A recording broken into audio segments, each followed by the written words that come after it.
The ground shudders beneath her feet. Just once. Then, silence. The priestess standing at the top of the great palace at Crete pauses mid-ritual, her hands still raised toward the painted walls of leaping dolphins and sacred bulls. Something is wrong. The air itself feels different, thicker, charged with an electricity that has no name in any language she knows.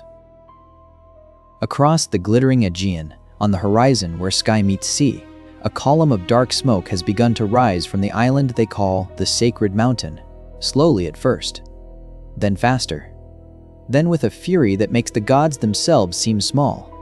She does not know it yet, but she is witnessing the beginning of the end of the most extraordinary civilization Europe has ever produced.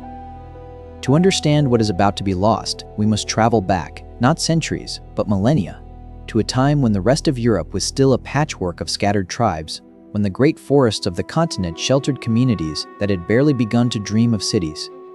While all of that was happening, on a sun-drenched island in the middle of the Mediterranean Sea, something miraculous had already been flourishing for 1,000 years. The island is Crete, and the people who call it home are unlike anyone else on Earth. We call them the Minoans, a name given to them thousands of years after their disappearance by a modern archaeologist who named them after their legendary king, Minos. But they never called themselves that. Who they truly were, what language they spoke, where their ancestors came from, remains one of history's most tantalizing mysteries. What we do know is what they built, what they painted, what they worshipped, and what they worshipped, and what they worshipped, and what they left behind in the silence of their ruins. By around 2000 BCE, the Minoans had constructed something that should not have been possible for its time. At Knossos, in the heart of Crete, they raised a palace of astonishing complexity.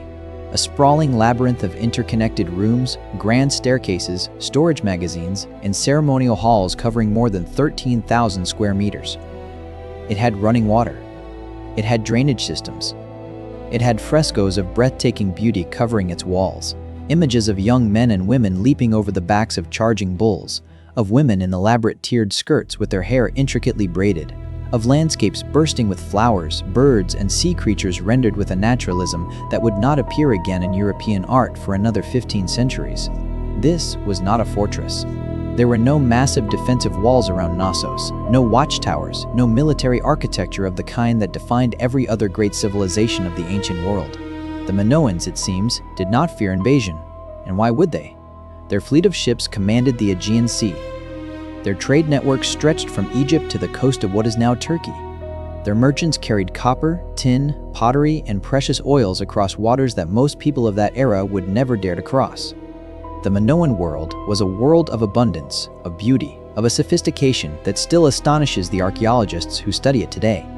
Women appear prominently in their art, as priestesses, as athletes, as figures of clear authority and dignity. Their religion centered on a powerful female deity, a goddess of nature whose symbols were the double-headed axe and the sacred bull. Theirs was a world that seems, in some ways, almost modern in its sensibility. And then there was Thera. Thera was a smaller island, roughly 70 miles north of Crete, and it was one of the jewels of the Minoan world. The town of Crete, built on its southern coast, was a prosperous, sophisticated place, multi-story buildings with indoor plumbing, walls painted with extraordinary frescoes, streets carefully laid out with a civic logic that speaks of confident, organized minds. The people of Crete were merchants, artists, fishermen, and farmers. They were connected to the wider Minoan world by sea routes and shared culture. They were, in every meaningful sense, a civilization at its peak. Beneath their feet, however, something ancient and indifferent was stirring. Thera sat, and still sits, atop one of the most volatile volcanic systems in the Mediterranean. The island is essentially the rim of a massive underwater caldera, a collapsed volcanic crater of enormous power. For centuries, perhaps millennia, the mountain had been quiet enough. But deep in the earth, pressure was building. Magma was rising. And, sometime around 1600 BCE, the precise date is still debated by scientists and historians, the volcano announced itself. The first signs would have come weeks, perhaps months, before the catastrophe. Small earthquakes rattling the cups on the shelves, the smell of sulfur drifting in on the sea breeze, animals behaving strangely, springs going dry. We know, remarkably, that many of the people of Akrotiri heeded these warnings. When archaeologists excavated the town in the 20th century, they found no human remains. The people had fled. They had taken their valuables, their livestock, their most precious possessions, and they had sailed away before the worst arrived. But they could not have imagined what the worst would actually look like. The eruption of Thera was not merely a volcanic event. It was one of the most powerful explosions in recorded human history. Some estimates suggest it was many times more powerful than any volcanic event in the modern era. The mountain did not simply erupt. It tore itself apart. The entire center of the island collapsed into the sea in a cataclysm of fire, ash, and superheated gas. The explosion could be heard, scientists believe, across much of the known world. The ash cloud rose into the stratosphere, darkening skies across the eastern Mediterranean for months, perhaps years. And then came the waves. The collapse of the volcanic center into the sea generated tsunamis of terrifying scale.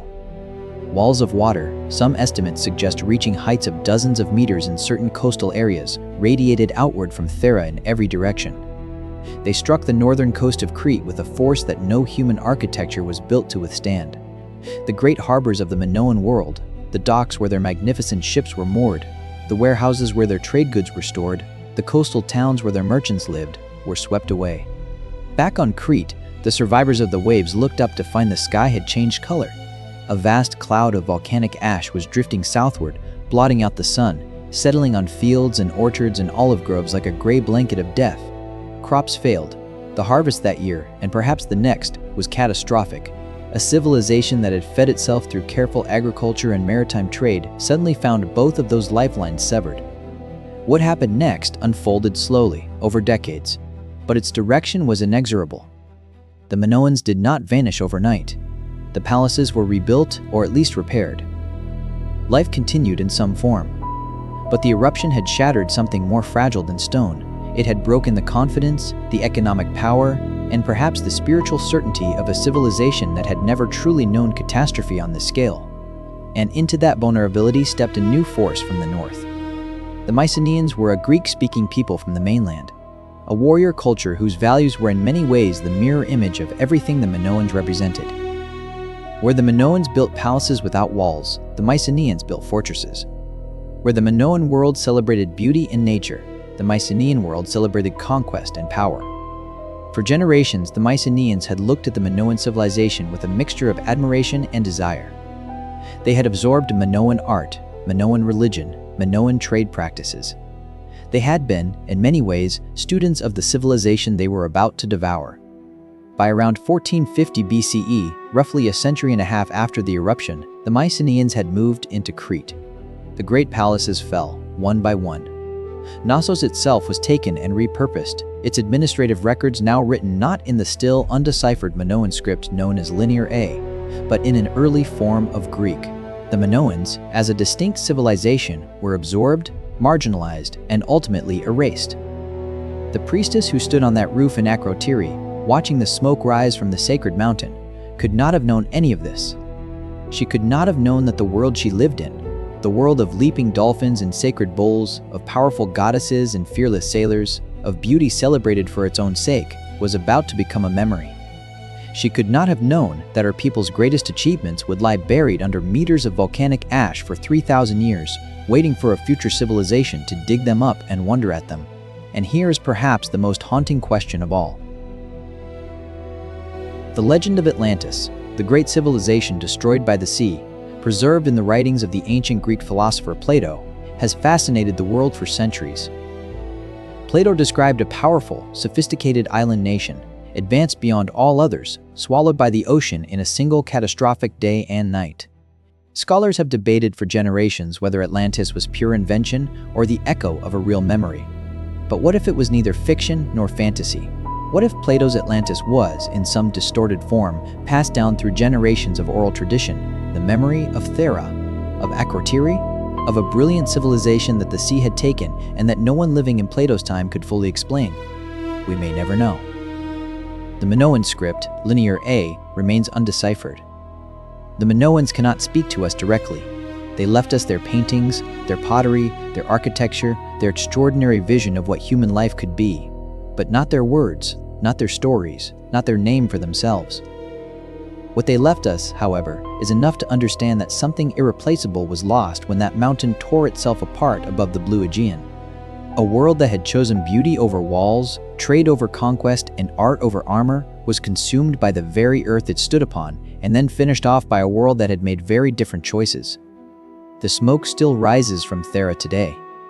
The island, now called Santorini, sits in the same blue water, its white buildings perched on the rim of the ancient caldera like a postcard from a world that has forgotten what lies beneath it. Tourists watch the sunset from those cliff tops and call it the most beautiful place they have ever seen. They are standing on the grave of Europe's first great civilization. And it is beautiful. It is heartbreakingly, unforgettably beautiful. If this story moved you, if the Minoans and their lost world left you wanting to know more, then you are exactly the kind of curious mind this channel exists for. Leave a comment below with what surprised you most about this civilization, and consider subscribing so you never miss the next journey into the moments that shaped our world.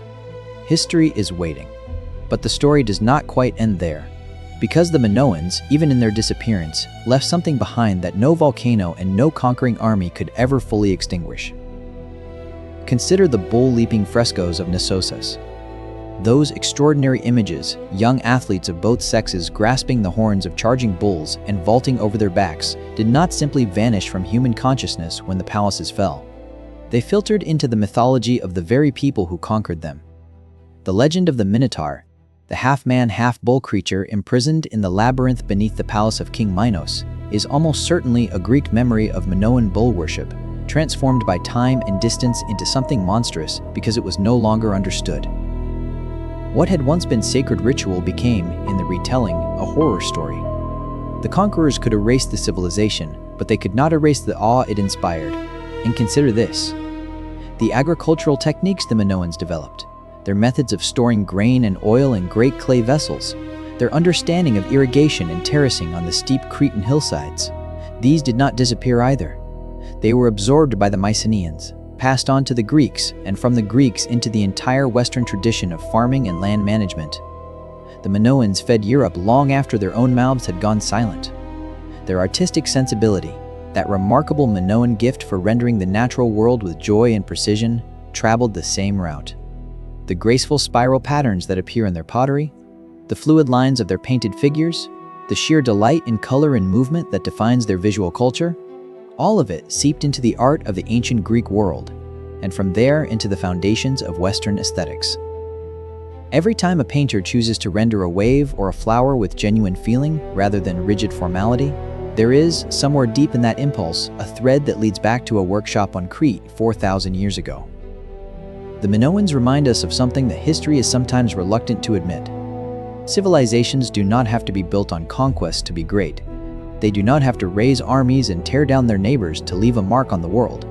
Sometimes the most enduring legacy is simply the act of living beautifully, of building something worthy of the brief, brilliant time you are given on this earth, even if the earth itself eventually decides to take it back. That is the true miracle of the Minoans. Not that they were destroyed, but that they existed at all. That somewhere in the ancient Mediterranean, a people looked out at the sea and chose to paint it rather than fear it. Chose to celebrate the bull rather than simply eat it. Chose to build palaces of light rather than fortresses of shadow. They were the first Europeans to dream on that scale. And their dream, even shattered, even buried, even half forgotten, has never entirely stopped echoing. If this story stirred something in you, share it with someone who loves history as much as you do. Subscribe for more journeys into the civilizations that built our world, and leave a comment below. What do you think happened to the Minoans who escaped Thera before the eruption? Where did they go? Their story may not be finished yet,